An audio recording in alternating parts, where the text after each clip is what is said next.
Doctors in India say people are dying because they just don't have the medical staff or the resources in their hospitals to keep up with how fast this variant is spreading there. And now a local woman is dropping everything, leaving her family and her life here in Washington to help. Q13 News reporter Olivia Lavoie has her story. It started with a simple social media post. I expected nobody to respond, to be honest. After seeing the dire situation India is in, travel ICU nurse Chelsea Walsh, who'd been there before working in an orphanage, decided she was going to go back, and she posted about it in a travel nurse Facebook group. And my phone hasn't stopped since. In the last couple days since posting, she's heard from nurses all over the country wanting to join her. And we can't perform miracles, but we can try to help anyone that we can.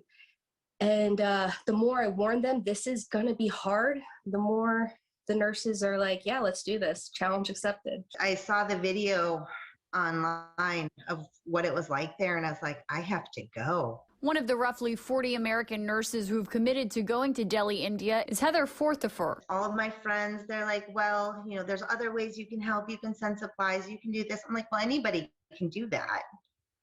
But not everybody is able to go there and really make a difference. And I can, and I really feel I need to. Heather had been retired as a nurse, but when COVID hit, she jumped into action and spent the last year working around the country wherever she was needed. But this is the first time she'll be going to a third world country. Delhi, where we're going, they're cremating over 600 bodies every day on the streets. It's not going to be pretty.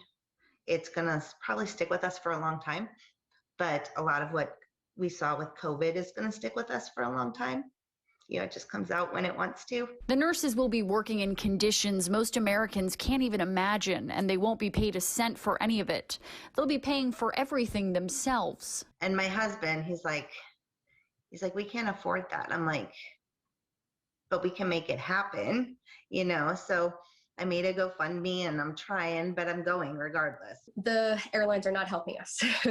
And there are some nurses who can't afford to go on this trip, and they really want to, and they want to help.